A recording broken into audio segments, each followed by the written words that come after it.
Ça, c'est la pub que j'ai réalisée pour Arizona et aujourd'hui, on va voir comment j'ai fait pour la réaliser. Bon, alors on va remettre les choses un petit peu dans le contexte. C'est une fausse pub que je me suis amusé à créer pour apprendre à faire ça. Je me suis acheté du matériel comme vous avez pu le voir dans les dernières vidéos, comme notamment cette torche qui est en train de m'éclairer et puis là il y a des fonds, etc. Tout ça est dans le but secondaire d'améliorer la qualité de la vidéo, mais c'est surtout que j'ai envie de me lancer dans la production de vidéos commerciales, de vidéos de pub. Donc c'est pour ça que j'ai acheté tout ça. Et j'ai été inspiré pour commencer avec Arizona. Donc je suis allé acheter 2 canettes d'Arizona, enfin en vrai 3, mais 2 modèles différents. Et puis je suis allé prendre quelques fruits pour pouvoir compléter. Donc c'est-à-dire j'ai pris des fraises, des framboises et une mangue.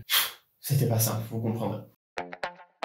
On commence tout de suite avec le premier shoot, donc là ça va être les canettes que je vais venir poser sur ma Lazy Suzanne pour qu'elles tournent doucement pour qu'après en post-prod je puisse venir les détourer vu qu'elles sont sur un green screen. Alors j'ai fait l'erreur mais comme ça au moins je me suis compliqué la tâche et ça m'a un peu plus entraîné. Je les ai shootées sur green screen alors qu'il y a du vert sur la canette. Le mieux aurait été de les tourner sur blue screen, mais bon là je suis parti sur du green screen, j'avais pas envie de refaire les plans. En post-prod j'ai dû venir faire des masques pour venir récupérer le vert de la canette qui s'est barré et comme ça j'ai pu le récupérer. Et puis du coup pour venir faire des gouttelettes, pire erreur, ne faites jamais ça, j'ai utilisé du parfum et sauf que c'est pas juste la bouteille de parfum avec de l'eau dedans, je n'avais pas autre chose à ce moment là donc j'ai simplement utilisé du parfum. Ça puait après, ne faites jamais ça, c'est une erreur, ne faites jamais ça, ça puait vraiment après. Ça a fait son effet, c'est pas parfait en plus, mais bon pour les prochaines pubs j'aurai de quoi faire avec de l'eau et etc. Pas du parfum parce qu'après je suffoquais pendant tout le reste du tournage.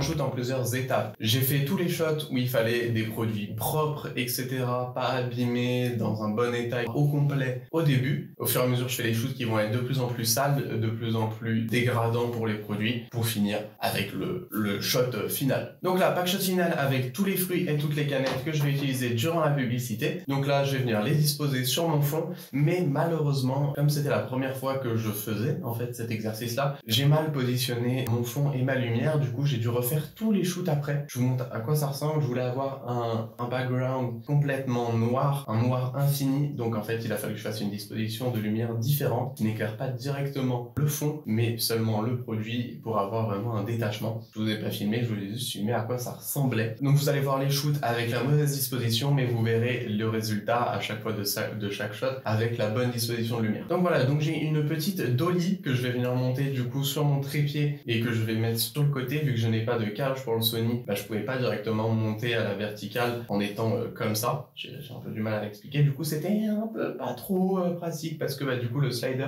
descendait. Donc, c'était pas des plus pratiques. Mais j'ai réussi à y faire. J'ai tenté pas mal de choses. Lent tout le long sur le déplacement. Rapide puis lent, lent plus rapide. J'ai essayé pas mal de choses. J'ai opté plutôt pour une accélération puis après ralentir le mouvement pour avoir un backshot vraiment final. Et j'ai dû venir en post-prod, venir rajouter du papier noir devant vu qu'on voit le morceau de l'établi, donc pour vraiment avoir le fond noir continu pour toujours garder cette idée de pure infinite background et puis surtout en fait de pas avoir l'établi parce que c'est pas beau, c'est pas le but. Si on regarde frame par frame, on voit que c'est pas parfait, mais on s'en fout, ça va vite, ça suffit. Donc là, l'objectif, j'ai pensé à un plan assez serré sur la canette qui vient s'ouvrir. Bon, bien sûr, on veut pas les doigts dans la vidéo. Du coup, merci Daniel Schiffer pour la petite technique. On va venir accrocher un fil de pêche à la capsule. Ouais, la capsule, c'est ça. Et puis, du coup, on va venir tirer sur ce fil de pêche pour venir faire comme si on ouvrait la canette. Et après, bien sûr, on va venir le masquer en post-production. Encore une fois, c'est pas parfait, mais franchement, je trouve que ça fait plutôt l'affaire. Et bien sûr, après, on va venir rajouter un petit peu de fumée, un petit sound effect d'ouverture de canette. Et voilà, on a notre résultat. Pour le coup, il ne fallait pas plus de prise parce que la capsule a cassé à la fin. Heureusement que j'avais obtenu ce que je voulais. Je pouvais pas utiliser d'autres canettes pour le moment parce que j'allais en avoir besoin par la suite. Au pire, j'aurais refait le shot après. C'est ce que j'ai dû faire du coup vu que la disposition du fond n'était pas bonne. On est toujours sur la même problématique, mais au moins j'ai eu mon shoot à ce moment-là, donc nickel.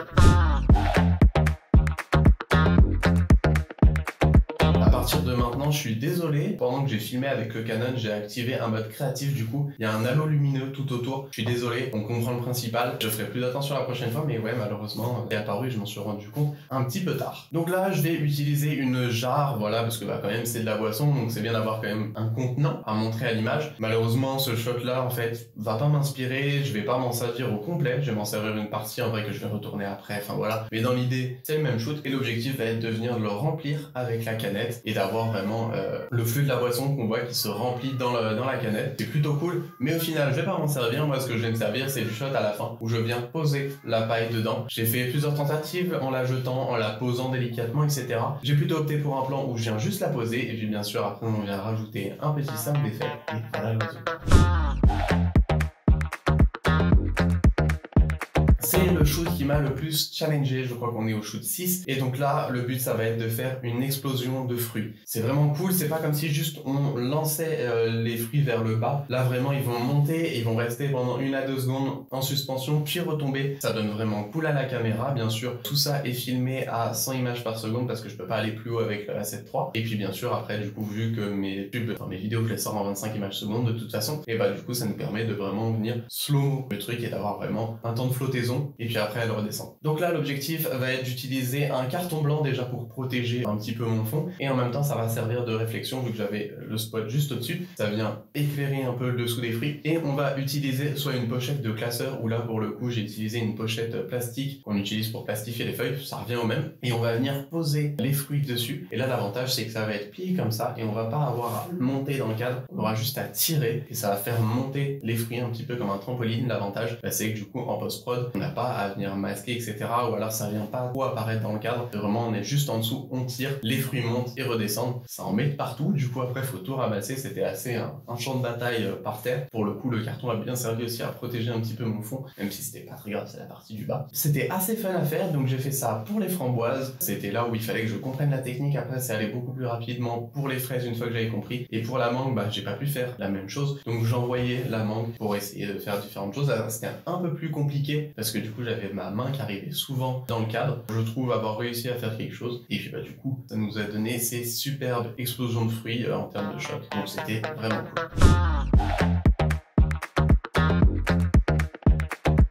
Et allez, on passe au final shot. Pour le coup, encore une fois, je m'en suis pas servi malheureusement. En fait, dans ma tête, quand j'ai écrit mon storytelling, ça me paraissait vraiment top, mais au final, c'était vraiment pas ça. Donc là, j'ai toujours mon carton blanc en bas pour protéger et pour faire un petit peu de réflexion, même si voilà, là, ça va pas être énorme, hein. C'est du carton, c'est pas du polystyrène qui reflète beaucoup plus la lumière. J'avais que ça sous la main à ce moment-là. J'ai mis un petit saladier pour venir récupérer les liquides. Et donc là, je vais prendre mes 2 liquides d'Arizona et puis je vais les faire se fusionner pour essayer d'avoir une fusion des 2 liquides. Je pense qu'en fait, ce qui aurait pu mieux rendre, c'est si je les avais envoyés et qu'ils auraient fait une collision et qu'après ils seraient retombés, un peu dans la même idée que les explosions de fruits. Sauf que bah en fait, je me suis pas servi de ce shot là parce que je me suis pas servi aussi de l'avant précédent. Ça veut rien dire. Vu qu'il n'y avait pas de contenant qui se remplissait à proprement dit dans ma vidéo finale, ça n'avait pas d'intérêt d'avoir ça qui se remplissait. Donc c'est parti, on lance le rake, on fait couler les 2 liquides. C'est un bordel. Voilà, comme vous pouvez le voir, j'en ai mis de partout. C'était assez catastrophique. Mais voilà, on a tous nos shots. Donc on vient les importer sur Premiere Pro et on passe à pas mal de retouches. Ce qui était assez compliqué du coup, c'était au niveau des green screen pour les premières canettes. Il a fallu les détourer, il a fallu enlever le fond vert et puis après, vu qu'on utilise une Lazy Susan, c'est assez compliqué de venir parfaitement centrer la canette. Et comme vous pouvez le voir en fait sur ce shot là, la canette tourne un petit peu sur elle-même, elle n'est pas parfaitement au centre, donc il a fallu que j'essaie de traquer au mieux le masque pour avoir toute la canette et pas avoir le vert. Bon, voilà, c'était un petit peu compliqué. Si on regarde surtout en bas, c'est pas parfait, mais bon, je trouve que pour une première pub, c'est plutôt pas mal. La prochaine fois, je pense que ce que je ferais, c'est que je prendrais du green tape et que je viendrais en mettre en entier sur la Lazy Susan, ou alors en fonction de ce que c'est comme shot, je viendrais utiliser une perceuse que je mettrais que je viendrais mettre dans le produit. L'avantage c'est que ce sera vraiment, ça tournera au même endroit, avec bien sûr du green tape aussi sur le forêt, pour que ce soit beaucoup plus simple après à masquer en post-prod. Ensuite pour les autres shots, rien de compliqué, il a fallu faire un petit peu de colorimétrie pour récupérer du peps dans les couleurs et avoir vraiment ce pur infinite background que je voulais derrière. Venir rajouter un petit peu de sound effect, la musique. Malheureusement vous n'aurez pas le résultat uniquement avec les sound effects parce que j'arrive pas à retourner sur le fichier de la pub. Donc vous aurez le résultat final avec musique, sound effect, colorimétrie, la totale. En commentaire, dites-moi pour quelle marque ou quel produit vous voulez qu'on fasse une pub la prochaine fois. Franchement, c'était fun. Je sais vraiment comment faire pour améliorer le behind the scenes de ces réalisations de pub. J'ai vraiment kiffé. J'ai envie de me professionnaliser là-dedans. Franchement, c'est vraiment cool. C'est top. En plus, ça fait des super vidéos, je trouve. Dites-moi ce que vous en avez pensé en commentaire. Dites-moi pour quelle marque ou quel produit on fait la prochaine fois. Et moi, je vous laisse avec le final shot. Pensez à vous abonner, liker, partager la vidéo. Rejoignez-moi sur Insta, TikTok et sur Discord. Vous avez des avant-premières. Ceux qui étaient sur Discord, la pub, vous l'avez vu depuis quelques semaines. Allez, enjoy.